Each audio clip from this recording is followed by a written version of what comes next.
And for today's video, tara samahan nyo kami. Pupunta kami ngayon sa Paluto. Ganyan talaga pang mga bagong sahod. Talagang gagastos muna kami para makakain din ng masarap. At medyo malayo nga yung binyahe namin. Tingnan nyo, tumuwid pa kami sa Paris, London ng tulay. Charot. Tara, let's visit the waterfront na kung saan dito namin pupuntahan yung Paluto. Ang ganda ng mall nila mga kavinungungun. At talagang yung concept ng Paluto, naka-mall setup din na kung saan, ayan sinabit nila yung mga isda. Napakaganda. At habang iniikot nga namin dito sa loob, nakakamanghayan, di ba?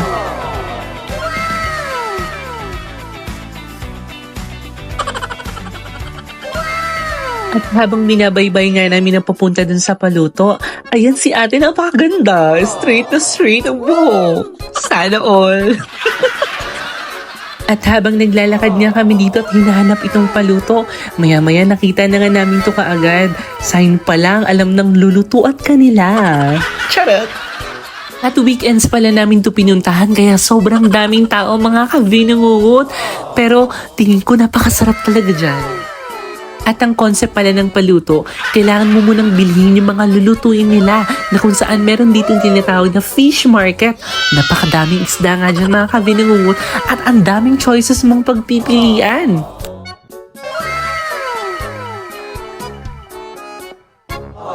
At napaka-high-tech talaga dito sa Dubai na kung saan after mong bilhin yung mga ipapaluto mo, dadalhin mo lang doon sa naglilinis at mag-aantay ka lang ng time mo dyan na kung saan ipipage yung number mo na nakaprepare na yung mga kinuha mong isda. At pagkabili nga namin ng mga isda, dumiretso kaagad kami doon sa Paluto. At after nga namin mabigay yung papaluto namin, humanap na kami ng pwesto kaagad niyan. At ang ganda ng ate ko dyan, diba? Charot.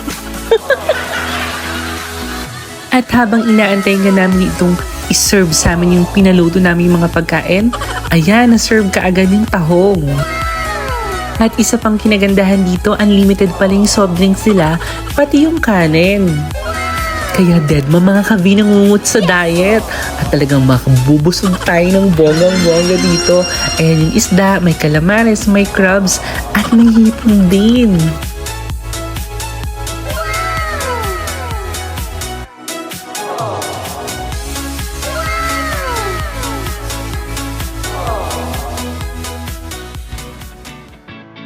At wala, kain tayo mga kavinungungot. Napakasarap niyan, dead ma sa diet. Basta makakain tayo ng bonggang-bongga for today's video. And after nga namin kumain doon mga kavinungungot, ayun rumapang, nag-iisa niya namang binangungot. At diretso uwi na nga kami niyan dahil may pasok ba bukas. At alam niyo bang sulit ang kinainan namin at hindi kayo manghihinayang kaya advisable na pumunta kayo dito sa Paluto. And shoutout pala sa isang subscriber dito na meron ng song sa Spotify. Yan si Jessie Poses. Mapapanood nyo lahat ng kanyang videos sa YouTube. Kaya lagi nyo siyang i-follow mga kavinungungot.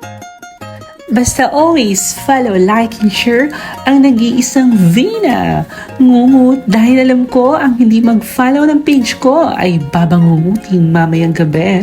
And thank you!